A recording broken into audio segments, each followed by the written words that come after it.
The minority report exposes how ghost and defective blood control projects stem from systemic corruption embedded in the country's infrastructure planning, budgeting, and implementation processes. It unraveled a corrupt monitoring and quality control system that gave way to a normalized system of kickbacks, rigged bidding, and budget insertions involving lawmakers, DPWH officials, and favored contractors, even as it recommended comprehensive reforms through proposed measures to address the issues across all stages of project implementation.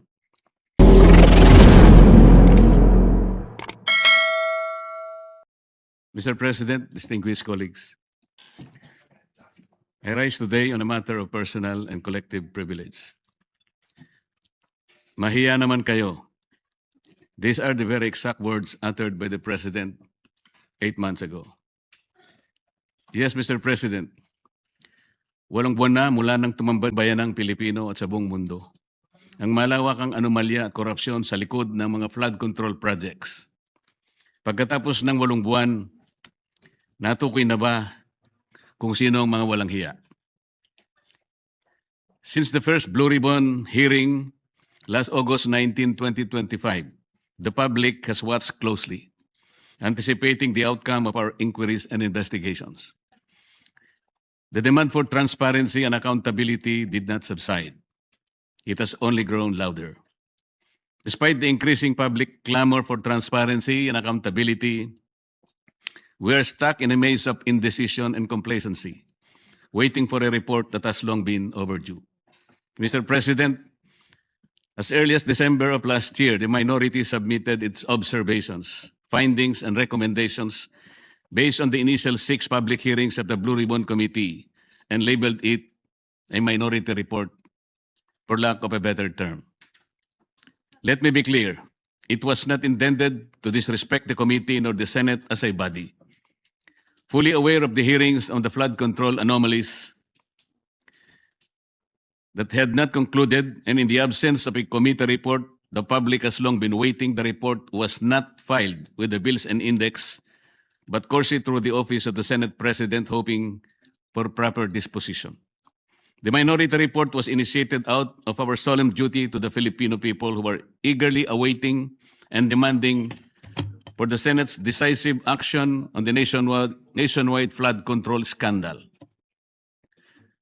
Our intention was clear from the outset: to uncover the truth, hold people accountable, and propose legislative measures that will finally dismantle the deeply entrenched corruption that characterize our infrastructure projects. Ladies and gentlemen of this chamber, the people have waited long enough. It has been 7 months since the first Blue Ribbon hearing. For far too long, the public have been agitated, disgusted, and tormented by the thought that more than 1 trillion pesos have been openly looted from the National Treasury. Yet to this day, no one has been held accountable except for the small fry. In several instances and interviews, the chairman of the Blue Ribbon Committee has said that a partial committee report is to be released. Last November 24, 2025, the chair stated in an interview, and I quote, "Magsasubmit kami ng partial committee report based on info so far gathered during the previous hearing." Natapos ang Disyembre 2025, walang report. Then on January 14, 2026, during the kapihan sa Senado, another statement was made that the report was still being drafted by his staff, even chiding them for being inept. Are we supposed to depend solely on the capacity and perhaps the willingness of our staff to produce a report that the Filipino people have been waiting for? A report that is not merely a formality but a duty we owe to the public we serve. It was out of exasperation that on January 20, 2026, we took it upon ourselves to formally release the minority report in a press conference to prevent the findings of our inquiry from being stalled while the public continues to wait for answers. Yet again, on January 26, 2026, the chairman once again said that BRC's partial committee report was almost finished. Mr. President, the minority report was not done half-heartedly, nor was it done out of disregard for this institution. It was done because the Filipino people have been waiting for this chamber to tell them what has been found. The submission of a minority report therefore served a simple yet necessary and urgent purpose to let our people know that something has been done, at least from our side. Sadly, after the minority's press conference, said report was vilified without even the courtesy of reading it. The BRC chairman was even blunt when he said that the place for the minority report is the trash bin. Sa basurahan, a submission anchored in the same hearings, 3 of which he actually presided, the same resource persons, and the same affidavits. Masasabi ba niyang pangbasura lang din ang lahat ng iyon? Kung itatapon sa basurahan ng ulat na ito, hindi ba't para na rin nating itinapon ang lahat ng ebidensya kasama na ang 2 privilege speeches niya na ginamit sa minority report? With due respect, the Senate was never meant to be a place where inconvenient findings are thrown into the trash bin just because they challenge the preferred narrative.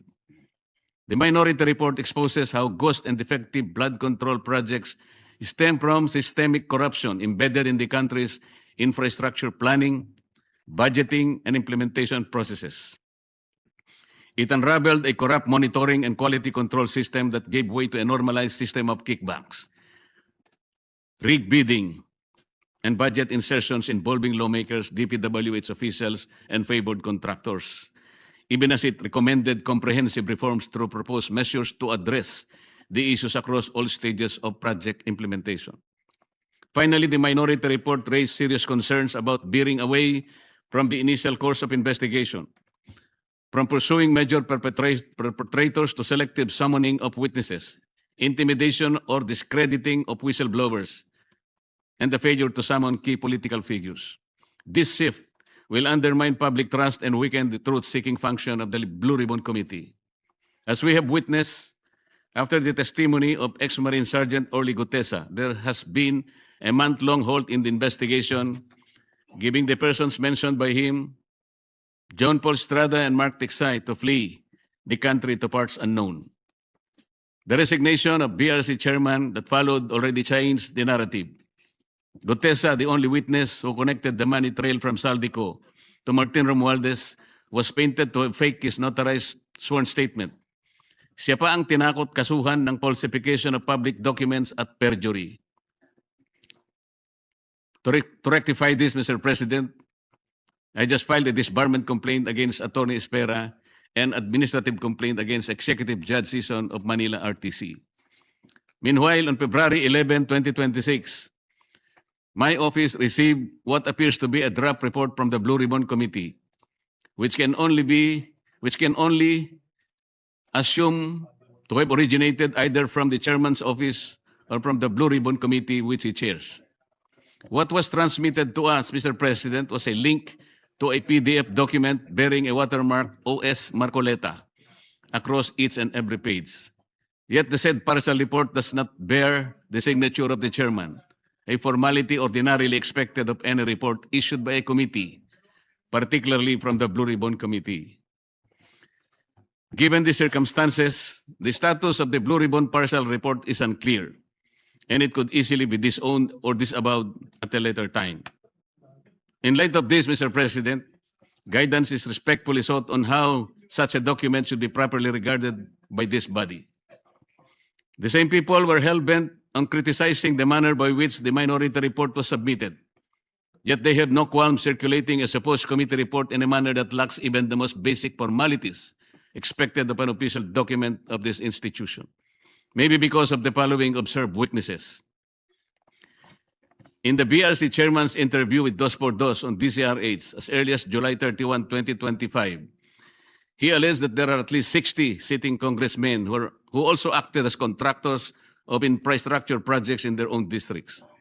In a press conference and in a press release dated August 10, 2025, posted on the Senate website, the BRC chairman disclosed that House members called him and that he had a list of 67 congressmen who were contractors. Yet he did not summon them to any BRC hearing. Why did he not name them, to be fair to the rest of the members of the House of Representatives? In the sworn statement of the Diskaya, 17 congressmen were also mentioned. Why were not they asked to appear before the committee? On the other hand, the statements of former Yusek Bernardo, and his cohorts Alcantara and Hernandez, who named certain senators upon the intercession of the Department of Justice, were readily heralded as gospel truth. The chairman of the BRC has also named at least 11 contractors in his first and second privilege speeches, whom he crucified to be involved in the flood control mess. Bakit hindi na sila ipinatawag? Bakit iilan lang mula sa 11 kontratistang kanyang tinukoy ang aktual na humarap sa pagdinig? Bakit namimili? Ano ang ibig sabihin nito? Remarkably, on November 14, 2025, the BRC chairman invited former Speaker Martin Romualdez to testify in its 7th hearing.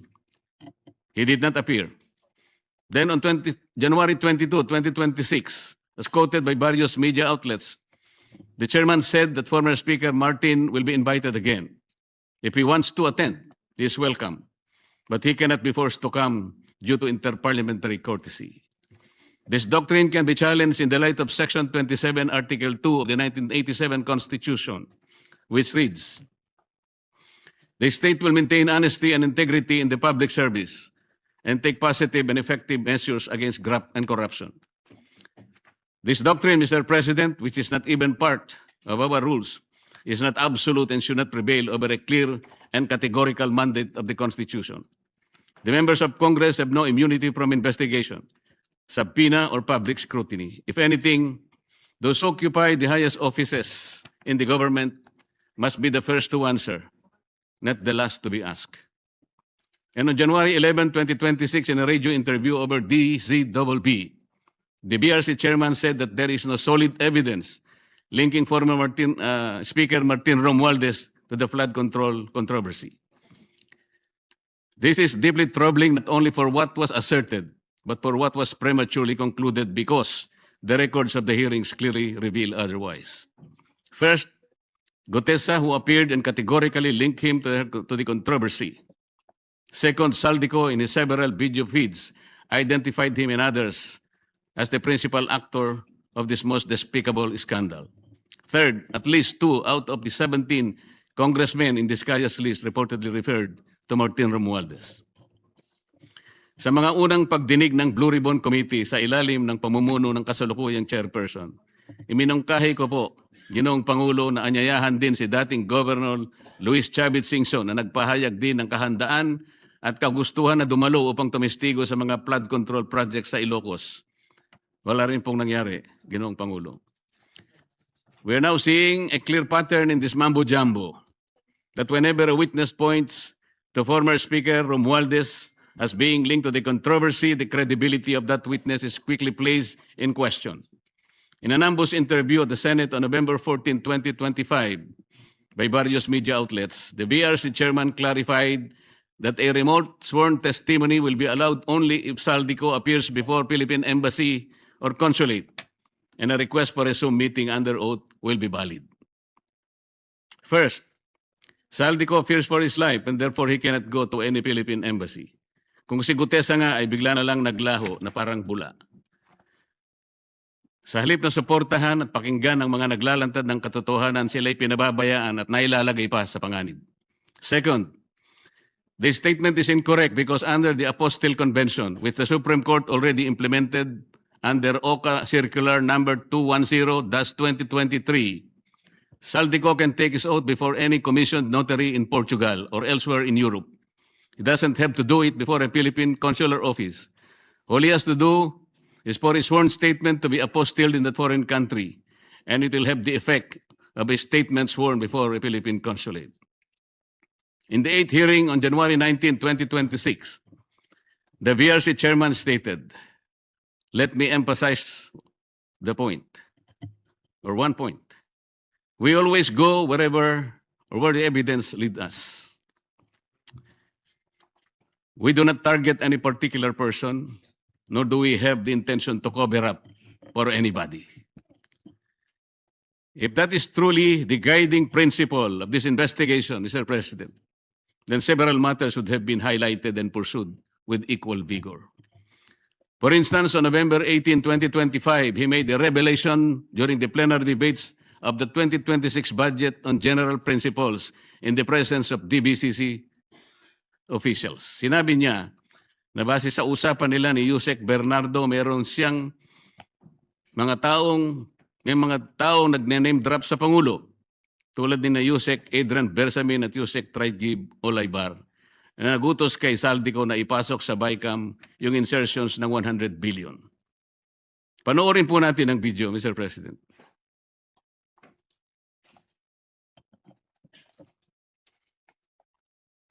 Sabi niya, ang pagkaalam niya, kasama si Yusek Adrian Bersamin. 8 billion pesos, Mr. President, in at least 10 deliveries. The modus that yung arrangement nila is, may tigisa silang armor van. May armor van si Yusek Olaybar, may armor van siya, magpapark sa basement ng Diamond Hotel, darating yung van driven by Olaybar, and possibly, sabi niya, hindi siya sigurado, and possibly, along with Adrian Bersamin. Bakante yung armor van, ipapark, idadrive yung isang van na puno ng pera. Ranging from 800 million hanggang 2 billion. Umabot ng 2 billion only because sometime in March, yung kanyang date na sinasabi from, I think, March hanggang April, yung delivery. Very good nga raw siya, sabi ni Yusek Olaybar, kasi nakakapag-deliver. Ang biggest kasi naipon, because March 11,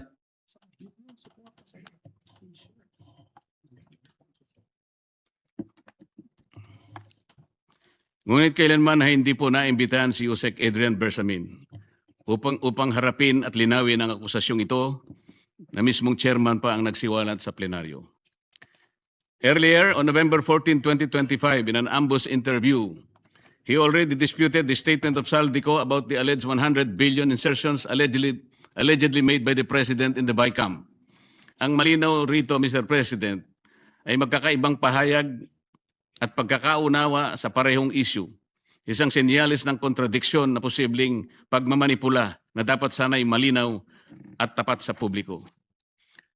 This becomes particularly concerning in light of the second supplemental affidavit of former DPWH Undersecretary Roberto Bernardo dated November 10, 2025, where he disclosed that he handled 5 billion worth of projects for former DPWH Secretary Manuel Bunoan each year from 2023, 24 to 25, with kickbacks of 15% therefrom. From this kickback, 75% will be shared by Bunoan and Cabral.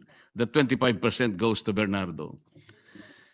Pinayagan din ng chairman ng BRC ang pakikialam ng DOJ sa mga pagdinig, lalo na sa pagpili ng mga gagawing testigo sa ilalim ng Witness Protection Program. Ito ay sa pamamagitan ng sapilitang pagre-require ng restitution na hindi naman hinihingi ng batas. Hindi rin po binigyan ng pansin ang mga naging kaganapan sa number 30 Tamarind Street, South Forbes, na binigyang diin ni Saldico sa isa sa marami niyang video revelations. Sinabi ni Saldico na nag-deliver siya ng 1 billion sa lugar na yon, 200 million noong December 2, 2025 at 800 million noong December 5, 2025. Ayon po kay Saldico, ang paghahatid ng 200 million ay ginamitan ng isang Grandia Elite. Yun namang 800 million ay ginamitan ng dalawang Grandia Elite. Ang mga ito ay tinanggap di umano ni Yusek Jojo Cadiz sakay ng kanyang Toyota Fortuner kasama ang kanyang driver. Ang mga perang ito ay inihatid daw sa bahay ng Pangulo sa Naray Street gamit ang mga nabanggit na mga sasakyan. Ang dami pong dapat inimbitahan upang linawin at maimbestigahan ang bagay na ito. Sa Yusek Jojo Cadiz at ang kanyang driver, ang mga opisyalis ng korporasyon na may-ari raw ng bahay, si Nelson Go na dami raw ni Martin Romualdez sa nasabing korporasyon, ang security agency na bantay sa nasabing lugar upang makuha ang logbook ng pagpasok at paglabas ng mga sasakyan noong December 2 at December 5, 2025, o kaya ang CCTV footages para makilalang ganap ang mga sasakyan at drivers na may dala ng mga sasakyan at sa pagitan ng alas 9 hanggang alas 10 ng umaga. Sa halip, ang tinawag po ay dalawang babae na nagtakip pa ng mukha at hindi nagbigay ng sworn statement sa mga miyembro ng BRC. At nung tanungin ko sila, napansin naman po ninyo, Ginoong Pangulo, ang chairman pa ang sumasagot. Given the seriousness of these allegations, one cannot help but ask, why has Yusek Cadiz not yet been invited to testify before the BRC? The public deserves answers, but some key witnesses remain uninvited. In the second In the same second supplemental affidavit of Bernardo, he further alleged that at least 5 cabinet secretaries and several undersecretaries had allocables recorded in what has come to be known as the Cabral files. On December 27, 2025, in a radio interview over DWIC, the BRC chairman echoed Bernardo's statement. At least 5 cabinet secretaries and some undersecretaries had allocables amounting to billions in the controversial 2025 budget. But the only names revealed were former DPWH Secretary Manuel Bonoan and former Executive Secretary Lucas Bersamin. Who are these other unnamed secretaries?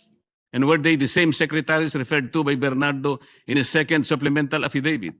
We may never know, because they were never invited in any of the proceedings, despite the chairman's apparent knowledge of who they were. So one cannot help but wonder if the chairman himself knew about their identities and their involvement in this whole mess. Why were they not summoned in the succeeding Senate investigations? Why were certain individuals being shielded from scrutiny? Is there someone up there who would have been implicated or whose name would have been inevitably exposed had they been made to appear before the Senate? Mr. President, the matter does not end here.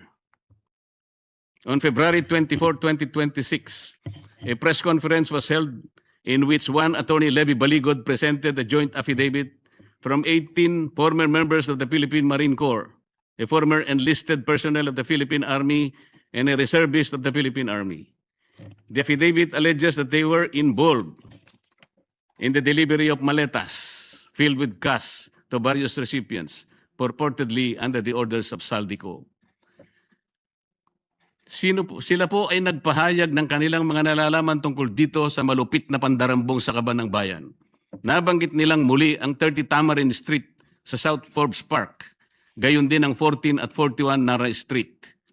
Nabanggit din ang opisina ni Saldico sa House of Representatives at bahay daw sa Aguado sa harap ng Malacanang. Kinumpirma rin nila na totoo ang mga inihayag ni Orly Gutesa sa nakalipas na pagdinig ng komite. Bukod pa rito, isa sa mga nagsalitang ex-Marines ay tumestigong isinama siya ni Saldico nang magatid daw ng 5 malalaking maleta sa bahay ng Pangulo sa Ilocos Norte. Ayon sa kanyang pahayag, si Congressman Sandro Marcos pa umano ang tumanggap ng pera at ilang oras lamang ang lumipas ay dumating rin daw ang Pangulo at ang unang ginang. Pero ano po ang ginawa ng chairman ng BRC? Sa halip na iharap sa taong bayan at diretsahang tanungin sa kanilang mga pahayag, kahagad na pinag-alinlanganan ng kanilang kredibilidad. Bago pa man masuri ang kanilang salaysay sa harap ng Senado, tila na buo na ang isang konklusyon sa mismong chairman na dapat sana ay siyang magsiyasat nito. Ipinagkibit-balikat na lamang ang kanilang mga salaysay nang hindi man lang binigyan ng oportunidad na sumagot sa mga konklusyon at teorya. Kung ang kanilang mga pahayag ay hindi kapani-paniwala, lalong nararapat na sila'y paharapin sa isang formal at pagdinig upang doon mismo masubok ang kanilang inihayag. Ang chairman po ba ng BRC ang dapat magpasya kung sino ang dapat ipatawag sa pagdinig kung 20 ang bilang ng miyembro ng Blue Ribbon Committee? Nakonsulta po bang isa-isa ang mga miyembro ng BRC? Kinausap po ba? Halimbawa, si Senador Bam, si Senador Kiko, si Senadora Risa, Senador Gatchalian. Nagkaroon po ba ng caucus? Nagkaroon po ba ng hearing man lang? Para pagpasyahan po ang napakalaking bagay nito, Mr. President. Mr. President, sila ay matapang na nagsalita at handang tumestigo ayon sa kanilang nakita. Saksi sila sa kung saan at kanino dinala ang limpak-limpak na perang nakapaloob sa mga maleta, mga kahon at iba pang mga sisidlan na kanilang ginamit. Ano bang patunay pa ang dapat nilang ilabas para lamang sila'y inyong umpisahang pakinggan? O baka gusto nilang ang maleta pa ang magsalita? Hindi raw kapani-paniwala. Sila nga ang inutusang magdala ng pera, Ginoong Pangulo. Kaya ang tanong, ano bang kinakatakutan ng chairman? Ano na po ba ang nangyari sa pagsunod sa ebidensya? O piling ebidensya lamang ba ang susuriin at ipipikit na lamang ang mata sa iba? Ngayon sa Romans 1:18, nahayag mula sa langit ang puot ng Diyos laban sa lahat ng kalapastanganan at kasamaan ng mga taong dahil sa kanilang kasamaan ay hinahadlangan ang katotohanan. Hanggang kailan po itong tahasang pagharang sa katotohanan, Ginoong Pangulo? Ano na po ba ang nangyari sa makulay na kasaysayan ng Blue Ribbon Committee na sa mahabang panahon ay tiningala at nagsilbing isang bantayog sa pagtukoy at pagtutok sa mga katiwalian at pagdarambong na nagaganap sa ating burokrasya? Hanggang kailan po tayo maghahalukip-kip ng mga kamay sa harap ng malawakan at karumal-dumal na paglima sa ating kabangbayan? Hanggang kailan po maghihintay sa wala ang taong bayan na mistulang ninakawan sa tanghaling tapat? Hanggang kailan ang mistulang pagbubulag-bulagan, Ginoong Pangulo? Hanggang kailan po magtitiwala sa atin ang taong bayan na nandito tayo para proteksyonan ang kanilang kapakanan? Hanggang kailan po natin sila mapapaniwala na makakagawa pa tayo ng mabuti para sa kanila? Hanggang kailan po kaya ang pagmamaang-maangan, Ginoong Pangulo? Naghanap po ng kasagutan ang mga mamamayan. Hindi po bukas, hindi po sa makalawa. Ngayon na po, Ginoong Pangulo. Kasihan nawa ng Diyos ang ating bansa. Maraming salamat po, Ginoong Pangulo. Maraming salamat po sa inyong suporta at sa mga hindi pa po nakasubscribe sa ating channel dyan, mag-subscribe na po. Pindutin ang notification bell para updated po kayo sa ating mga video. Like and share. Maraming salamat po.